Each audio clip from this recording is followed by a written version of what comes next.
Hi there, this is Brenda from AnandaCentre.com. So it's your first time coming to a yoga class and you might be wondering what you might have to do, what is the etiquette, all that kind of nonsense that happens when you start something new and you're feeling a little bit like a duck out of water. Sometimes I'm often asked, what should I wear for class? What should you wear? Well, I always say you do not have to go out and spend a lot of money on clothing for a yoga class. If you go to countries where yoga has been traditionally practiced, people are wearing loose clothing, none of your big brand names or anything like that.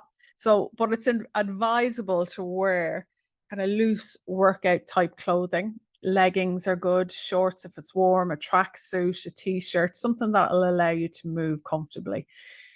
Jeans would not be advisable as they'll inhibit your ability to stretch and you just won't feel comfortable in them.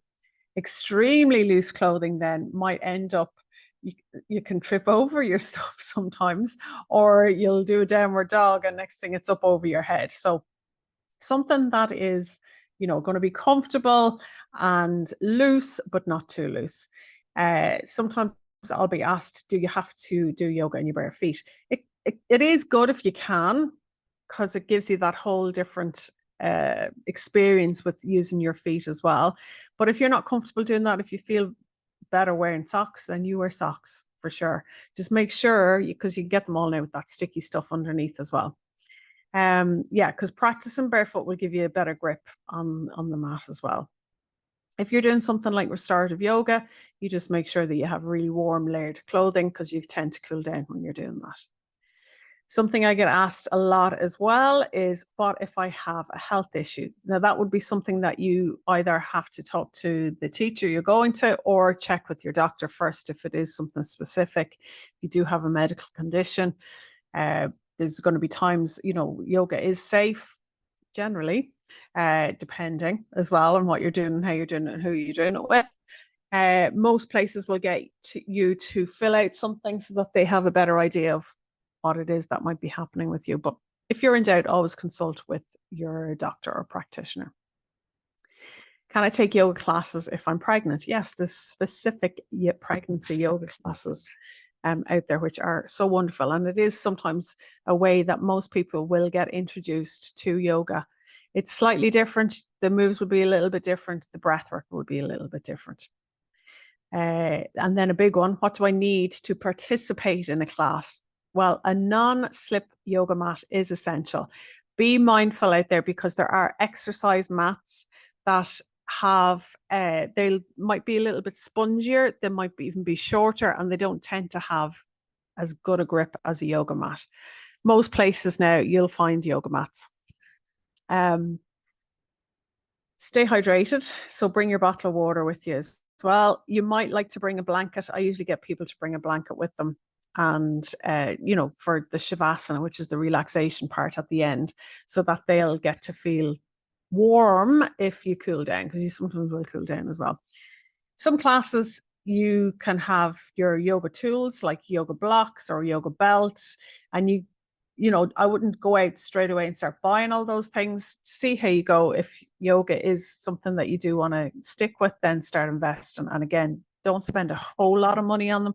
Like you can get them secondhand. Some classes will have them already. And then a lot of places will just sell them as well. The tools that we use, like blocks and belts and that, can be part of the practice. It depends on the teacher, and then sometimes they're there as well to help you in the practice as well, so that you can do a variation of a specific pose. Class size wise, I tend to, at the moment, I have kind of 10 to 20 people in the classes. I find that's enough for me. Let's say half of the class will be people that have been with me down the years when I was doing smaller classes. So I don't have to, I suppose, keep an eye on everyone, make sure everyone's safe, because they tend to know what they're doing anyway. But if you're going to a new class, don't go anything higher than 20, I would say, because something gets missed.